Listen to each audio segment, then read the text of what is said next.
दोस्तों, president Trump ने make America great again के लक्ष्य को पूरा करने के लिए मुंडो डॉक्ट्रिन को मॉडिफाई करके ट्रंप को कोरोलरी दिया। इसी नीति के तहत उन्होंने वेनेजुएला में डर्सी रॉड्रिग्स के नेतृत्व में एक इंटरिम गवर्नमेंट इंस्टॉल किया। वेनेजुएला के बाद वेस्टर्न हेमिस्फीयर में उनका नेक्स्ट टारगेट क्यूबा हो सकता है।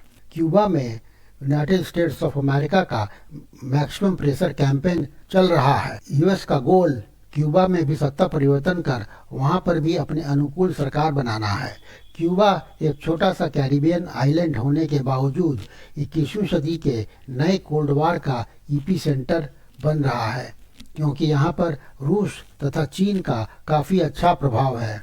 यहाँ पर हो रही घटनाएं इंडिया की फॉरेन पॉलिसी, नाम लेगेसी और स्ट्रेटेजिक पोजीशन को असर किए बिना नहीं रह सकती हैं। इसलिए यह भारत के लिए भी महत्वपूर्ण होगा यहाँ किसी भी तरह का अगर डेवलपमेंट होता है।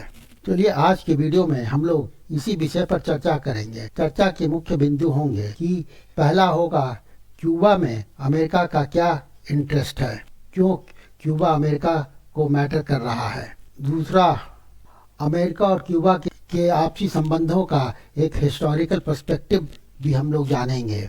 फिर क्यूबा में रसिया चाइना का क्या स्ट्रेटेजिक गेम है, इस पर भी चर्चा की जाएगी और भारत के लिए इसका क्या इम्प्लीकेशन हो सकता है उसे भी हम लोग समझेंगे। चलिए हम लोग वीडियो को शुरू करते हैं। मैं मनीष कुमार हूँ। सबसे पहले हम लोग यह जानने का प्रयास करेंगे कि Cuba United states of America के लिए क्यों महत्वपूर्ण है। इसके लिए हमें सबसे पहले क्यूबा की ज्योग्राफिक और स्ट्रेटेजिक लोकेशन को जानना होगा। भौगोलिक दृष्टि से जो क्यूबा की बहुत ही महत्वपूर्ण स्थिति है, यह यूनाइटेड स्टेट्स ऑफ अमेरिका से 90 से 110 किलोमीटर के दूरी पर स्थित है। फ्लोरिडा क्यूबा से करीब 90 माइल दूर है। क्यूबा की सीमा संयुक्त राज्य अमेरिका के अलावा बहामास, जमैका और मैक्सिको से मिलती है। इसका क्षेत्रफल 1,09,820 स्क्वायर किलोमीटर है तथा इसकी कोस्ट लाइन 3,735 किलोमीटर है। विश्व व्यापार की दृष्टि से देखा जाए तो क्यूबा विंडवर्ड पैसेज के ठीक बगल में है, जो पनामा कैनाल को कनेक्ट करता है। पनामा कैनाल एक महत्वपूर्ण व्यावसायिक मार्ग है जो अटलांटिक ओशन और पैसिफिक ओशन को कनेक्ट करता है। दूसरा, क्यूबा दो महत्वपूर्ण कॉरिडोर गल्फ ऑफ मैक्सिको और कैरिबियन सी के नजदीक है, जो यूएस के लिए व्यापार और रक्षा के लिए आवश्यक है। इस प्रकार से Cuba United states of America के लिए इंटरनेशनल शिपिंग और एनर्जी ट्रांसपोर्ट के लिए महत्वपूर्ण है। क्यूबा का महत्व व्यापारिक मार्गों के अतिरिक्त भी है। क्यूबा के पास विश्व का तीसरा बड़ा कोबाल्ट का भंडार है। निकेल भी प्रचुर मात्रा में है, जिसका उपयोग इलेक्ट्रिक व्हीकल्स और इंटीग्रेटेड सर्किट में होता है। इसलिए एक मित्रवत क्यूबा यूएस के कृषि, फार्मास्यूटिकल्स और ऊर्जा व्यापार में सहायक होगा। लेकिन प्रश्न यह है कि यूएसए अभी क्यों क्यूबा के प्रति बहुत ज्यादा आक्रामक है, क्योंकि ज्योग्राफिक और स्ट्रेटेजिक लोकेशन आज से नहीं है, बहुत दिनों से है। और जो maritime corridor gulf of Mexico और कैरिबियन सी का, यह भी शुरू से ही है। और रेयर मिनरल का डिपॉजिट भी अचानक नहीं आया है, यह भी शुरू से ही है। तो ऐसा क्या है जिसके कारण अमेरिका अब ज्यादा एग्रेसिव हो रहा है? सिर्फ कम्युनिज्म इसका कारण नहीं है। अभी अमेरिका के एग्रेसिव होने का कारण क्यूबा का रसिया, चाइना और ईरान के साथ स्ट्रेटेजिक अलाइनमेंट है। वॉल स्ट्रीट जर्नल की 23 मई 2026 की रिपोर्ट के अनुसार चाइना और रसिया ने अपने इंटेलिजेंस पर्सनल को 2023 के बाद 3 गुना बढ़ा दिया है। ये सीधे तौर पर यूनाइटेड स्टेट्स ऑफ अमेरिका को इलेक्ट्रॉनिक स्पाइंग ऑपरेशन के लिए टारगेट करेंगे। इस तरह के डिप्लॉयमेंट के 3 डायमेंशन हो सकते हैं। पहला, रसिया का क्यूबा में हिस्टोरिकल नेवल बेस का इंटरेस्ट है। क्यूबा में रसिया सिग्नल्स इंटेलिजेंस फैसिलिटी ऑपरेट करती है। यह यूएस के ईस्ट कोस्ट के कम्युनिकेशन को इंटरसेप्ट कर सकती है। दूसरा, चाइनीज इंटेलिजेंस नेटवर्क का सिनोफिगोस और अन्य लोकेशन पर इंटेलिजेंस फैसिलिटीज है। Centre for strategic international studies के अप्रैल 2026 के एनालिसिस के अनुसार लैटिन अमेरिका में रसिया चाइना कोऑर्डिनेशन तात्कालिक चिंता का कारण बन गई है। यूएस के दिसंबर 2025 के नेशनल सिक्योरिटी स्ट्रेटेजी और 2026 के नेशनल डिफेंस स्ट्रेटेजी में इसका साफ साफ उल्लेख है। तीसरा, क्यूबा में ईरान के मिलिट्री एडवाइजर्स हैं जो क्यूबा के ड्रोन प्रोग्राम को ट्रेनिंग दे रहे हैं। ईरानियन ड्रोन टेक्नोलॉजी ने यूक्रेन वार में भी महत्वपूर्ण रोल प्ले किया है। पेंटागन के लिए Russian intelligence, Chinese electronic surveillance और ईरानियन ड्रोन कैपेबिलिटी, ये तीनों खतरे का कारण बन सकते हैं। इस तरह से रूस, चाइना और ईरान का एक्सिस जो तैयार हो रहा है वह यूनाइटेड स्टेट्स को चिंतित कर रहा है। इस प्रकार से हम देखते हैं कि क्यूबा केवल बायलैटरल यूएस क्यूबा कॉन्फ्लिक्ट नहीं है, यह यूनाइटेड स्टेट्स बनाम रूस, चाइना और ईरान के एक्सिस का एक प्रॉक्सी बैटल ग्राउंड है। इमीडिएट कॉज जो ट्रिगर कर रहा है वह है अमेरिका के द्वारा वेनेजुएला में सफलतापूर्वक जो सैनिक हस्तक्षेप किया गया और जिसमें प्रेसिडेंट मोडुरो को और उनकी पत्नी को गिरफ्तार करके अमेरिका ले जाया गया और वहां पर एक अपने अनुकूल शासन की स्थापना की गई। उसके बाद से अमेरिका क्यूबा में भी इसी तरह का प्रयोग करना चाह रहा है। अब हम लोग क्यूबा और अमेरिका के बीच जो संबंध है उसके हिस्टोरिकल पर्सपेक्टिव को जानने का प्रयास करते हैं। क्यूबा और यूएसए का रिलेशन सिर्फ दो देशों का संबंध नहीं, यह सुपर पावर राइवलरी का सबसे पुराना और सबसे जीवंत उदाहरण है। 1959 में जब फेडरल कास्ट्रो ने यूएस समर्थित सरकार को ओवरथ्रो या अपदस्थ कर वहां पर कम्युनिस्ट रूल स्टैब्लिश किया था, तब से 6.5 दशक हो गए क्यूबा और अमेरिका के बीच संबंध तनावपूर्ण ही हैं। कोल्ड वार के समय से ही दोनों के संबंध इस प्रकार तनावपूर्ण रहे हैं। 1961 में यूएस ने क्यूबा के साथ डिप्लोमेटिक रिलेशन समाप्त कर दिया था।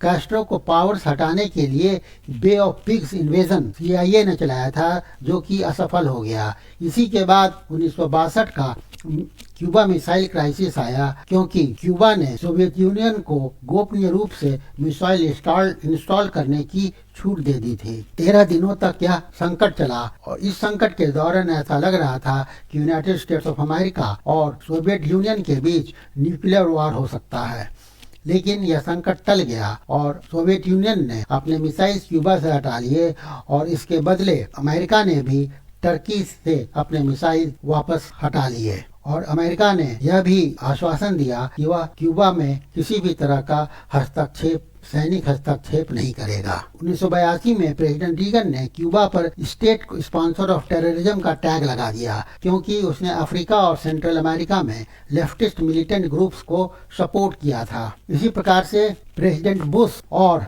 प्रेसिडेंट क्लिंटन के समय क्यूबा के विरुद्ध प्रतिबंध और कड़े कर दिए गए। प्रेसिडेंट क्लिंटन ने 1995 में wet foot dry foot policy का अनुसरण किया और क्यूबा से आने वाले माइग्रेंट्स को वापस भेजने का काम किया। 2008 तक यूनाइटेड स्टेट्स ऑफ अमेरिका की यह नीति थी, जब तक क्यूबा में डेमोक्रेसी नहीं आता और कैस्ट्रो फैमिली का प्रभाव खत्म नहीं हो जाता है, तब तक क्यूबा के साथ संबंध सामान्य नहीं हो सकते हैं। लेकिन फिर 2009 में प्रेसिडेंट ओबामा जब यूनाइटेड स्टेट्स ऑफ अमेरिका के राष्ट्रपति बने तो उनके शासनकाल में रिमिटेंसेस और ट्रैवल में ढील दिया गया और यूएस सिटीजन्स को क्यूबा जाने की स्वतंत्रता दी गई। दिसंबर 2014 में डिप्लोमेटिक रिलेशंस को बहाल किया गया, प्रतिबंधों में और ढील दी गई। मार्च 2016 में प्रेसिडेंट ओबामा ने हवाना की यात्रा की। जनवरी 2017 में क्लिंटन इरा के वेट फ्रूट ड्राई फ्रूट नीति को रद्द किया गया। क्यूबन माइग्रेंट्स जो बिना वीजा के आ गए थे, उन्हें रुकने और परमानेंट रेजिडेंसी के लिए अप्लाई करने का अवसर दिया गया। लेकिन जब president Trump United states of America के राष्ट्रपति 2017 में बने तो उन्होंने सारी रियायतें वापस ले ली। एम्बेसी को डाउनसाइज किया गया, वेनेजुएला से तेल पर अवरोध लगाया गया, शिपिंग फर्म्स, जहाज और क्यूबा की स्टेट रन ऑयल कंपनी पर सैंक्शन लगाया गया। जब प्रेसिडेंट बाइडेन 2021 में राष्ट्रपति बने तो उन्होंने फिर से कुछ क्यूबा के साथ सामान्य संबंध करने की चेष्टा की, लेकिन जब से प्रेसिडेंट ट्रंप अपने दूसरा कार्यकाल जनवरी 2025 में शुरू किया है, तब से क्यूबा के साथ संबंध बिगड़ने लगे हैं। ट्रंप ने अपने दूसरे कार्यकाल में क्यूबा को यूएस सिक्योरिटी के लिए खतरा बताया है, क्योंकि इसके संबंध रसिया से हैं। मैक्सिको को भी क्यूबा को ऑयल सप्लाई करने से रोका गया है। क्यूबा के टूरिज्म इंडस्ट्री पर संकट आ गया, क्यूबा को स्टेट स्पॉन्सर ऑफ टेररिज्म के लिस्ट में फिर से डाला गया है। प्रश्न यह है कि 2026 में क्या महत्वपूर्ण परिवर्तन हुए हैं जिसने यूएस को क्यूबा में सत्ता परिवर्तन के लिए प्रोत्साहित किया है। सबसे महत्वपूर्ण परिवर्तन वेनेजुएला में यूएस द्वारा सत्ता परिवर्तन है, जहां से क्यूबा को क्रूड ऑयल मिलता था, जिससे क्यूबा में पावर ग्रिड और ट्रांसपोर्टेशन नेटवर्क चलता था। पर सत्ता परिवर्तन के बाद क्यूबा में इकोनॉमिक और इंफ्रास्ट्रक्चर कोलैप्स की स्थिति बन गई है। क्यूबा में 20-20 घंटे इलेक्ट्रिसिटी सप्लाई नहीं हो रही है। नतीजा यह है कि क्यूबा से माइग्रेंट्स संयुक्त राज्य अमेरिका की ओर आ सकते हैं। इसलिए अमेरिका को इसे रोकने के लिए किसी न किसी नीति की ठोस नीति अपनाना है। अब हम लोग ये देखते हैं कि यूनाइटेड स्टेट्स ऑफ अमेरिका की क्यूबा के लिए किस तरह की स्ट्रेटेजी है। वेनेजुएला की का ही टेम्पलेट क्यूबा में भी लागू किया जा रहा है। इसमें 3 लेयर हैं। पहले लेयर में ऑयल ब्लॉकेड और इकोनॉमिक स्ट्रैंगुलेशन है। क्यूबा अपनी क्रूड रिक्वायरमेंट का करीब 40% स्वयं प्रोड्यूस करता है तथा 60% इंपोर्ट करता है। जनवरी 2026 में ट्रंप ने क्यूबा को अनयूजुअल थ्रेट डिक्लेयर करते हुए ऑयल शिपमेंट्स पर कड़े प्रतिबंध लगा दिए हैं। इसका परिणाम यह हुआ है कि क्यूबा में 30 घंटे तक नेशन वाइड ब्लैकआउट हो रहा है। क्यूबा के अस्पताल बंद हो गए हैं, स्कूल बंद हो गए हैं, सरकारी कार्यालय बंद हो गए हैं। क्यूबा का हेल्थ सिस्टम पूरी तरह से कोलैप्स कर गया है। थिंक ग्लोबल की मई 2026 की रिपोर्ट के अनुसार क्यूबा का हेल्थ सिस्टम फ्यूल के बिना काम नहीं कर सकता है। इसका दूसरा लेयर ड्रोन क्राइसिस और मिलिट्री सिग्नलिंग है। एशिया टाइम्स की मई 18, 2026 की रिपोर्ट के अनुसार क्यूबा ने रसिया और ईरान की मदद से 2023 के बाद से 300 से अधिक ड्रोन हासिल किए हैं। ये ड्रोन क्यूबा के स्ट्रेटेजिक लोकेशन पर डिप्लॉय किए गए हैं। पेंटागन की यह चिंता है कि ये ड्रोन ग्वांटानामो बे पर यूएस नेवल बेस के लिए खतरा हो सकते हैं। दूसरा, यूएस मिलिट्री वेसल्स के लिए भी ये खतरा हो सकते हैं। फ्लोरिडा जो क्यूबा से मात्र 90 मील की दूरी पर है, ये ड्रोन वहां तक आसानी से पहुंच सकते हैं। इसलिए CIA के डायरेक्टर रैटक्लिफ ने गोपनीय रूप से हवाना की यात्रा 15 मई 2026 को की। वहां उन्होंने क्यूबा को स्पष्ट चेतावनी दी और कहा कि क्यूबा को यूएस के दुश्मनों का सेफ हेवन बनने नहीं दिया जाएगा। इसका तीसरा लेयर है पॉलिटिकल डिलीजिटिमाइजेशन। CBS न्यूज की एक रिपोर्ट है जिसमें कहा गया है कि यूएस डिपार्टमेंट ऑफ जस्टिस 94 वर्षीय क्यूबा के भूतपूर्व राष्ट्रपति राउल कैस्ट्रो के विरुद्ध इंडाइटमेंट की तैयारी कर रहा है। यह 1996 के उस इंसिडेंट से जुड़ा है जब क्यूबन MiG-29 जेट ने 2 छोटे प्लेन को मार गिराया था। Secretary of state Marco Rubio का स्टेटेड पोजीशन है कि यूनाइटेड स्टेट्स ऑफ अमेरिका का गोल है क्यूबा की पॉलिटिकल और इकोनॉमिक सिस्टम में मौलिक परिवर्तन और सत्ता परिवर्तन। मित्रों, यदि आपको अब तक की जो एनालिसिस है वह पसंद आ रही हो तो वीडियो को लाइक करिए और चैनल को सब्सक्राइब करिए। चलिए अब आगे बढ़ते हैं और भारत के पर्सपेक्टिव से क्यूबा में यूएस के काइनेटिक एक्शन का क्या प्रभाव हो सकता है, इस पर भी हम लोगों को विचार करना चाहिए। सबसे पहला प्रभाव भारत के लिए कूटनीतिक दुविधा की हो सकती है। इंडिया और क्यूबा दोनों नाम के फाउंडिंग मेंबर्स हैं। 1961 में जब नाम की स्थापना हुई तो क्यूबा भी वहां पर उपस्थित था। क्यूबा पर यूएस का कड़ा आर्थिक प्रतिबंध ऑयल ब्लॉकेट के माध्यम से जो चल रहा है, उसके कारण वहां के नागरिकों को काफी परेशानियों का सामना करना पड़ रहा है। क्योंकि भारत की विदेश नीति नॉन मूवमेंट के आधारभूत सिद्धांत पर आधारित है, इसलिए जो भारत की विदेश नीति का मूल्य है वह यूनाइटेड स्टेट्स ऑफ अमेरिका की जो इकोनॉमिक कोर्सन की पॉलिसी है वह भारत के लिए एक चैलेंज है। दूसरा, भारतीय फार्मास्यूटिकल कंपनीज क्यूबा को जेनेरिक मेडिसिन एक्सपोर्ट करती हैं।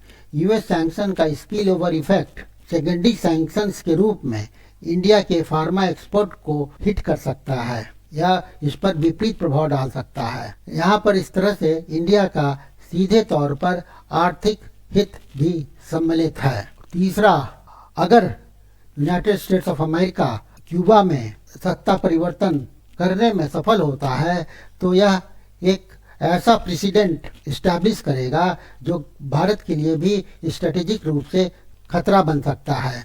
यदि यूएस की इकोनॉमिक स्ट्रैंगुलेशन और रिजीम चेंज क्यूबा में सफल होती है तो यह बहुत ही डेंजरस टेम्पलेट बन सकता है।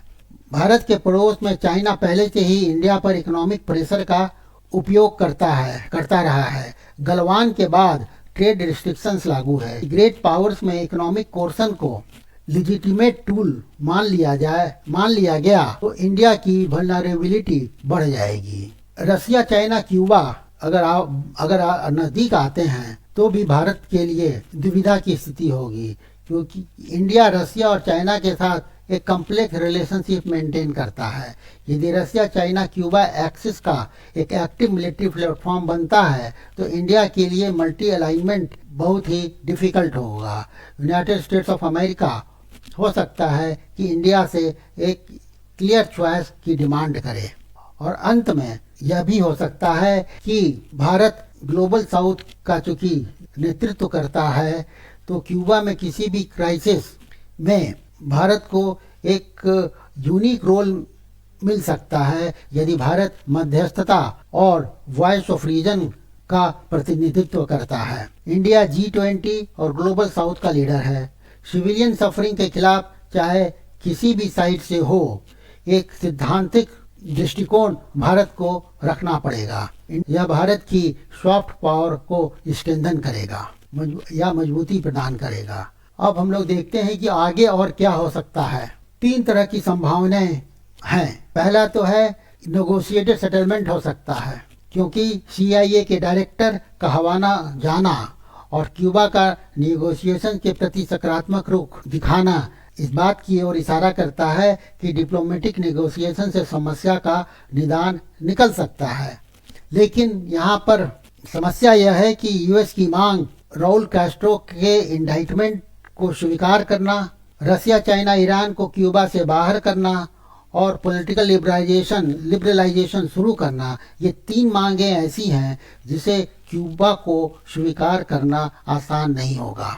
इसलिए नेगोशिएटेड सेटलमेंट की संभावना कम भी हो सकती है। दूसरा, इसके एस्केलेशन का भी रिस्क है। यदि नेगोशिएशन फेल होते हैं तो वेनेजुएला मॉडल रिपीट हो सकता है।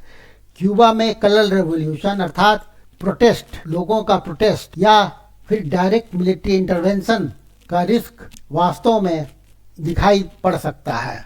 क्यूबा के ड्रोन का गुआंटानामो बे पर किसी भी घटना का ट्रिगर पॉइंट बन सकता है।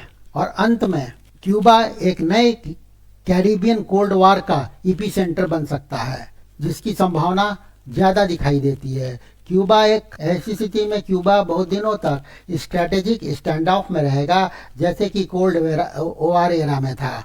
रसिया, चाइना क्यूबा को नहीं छोड़ेंगे, क्योंकि यह यूनाइटेड स्टेट्स के मेनलैंड के पास उनका एकमात्र स्ट्रेटेजिक फुटहोल्ड है। इस प्रकार से निष्कर्ष में हम लोग कह सकते हैं कि क्यूबा 2026 में केवल एक कैरिबियन आइलैंड नहीं है, यह यूएस बनाम रसिया, चाइना, ईरान एक्सिस के बीच एक नए कोल्ड वॉर का प्रॉक्सी बैटलफील्ड है, जहां इकोनॉमिक वॉरफेयर, ड्रोन टेक्नोलॉजी और इंटेलिजेंस कंपटीशन तीनों एक साथ चल रहे हैं।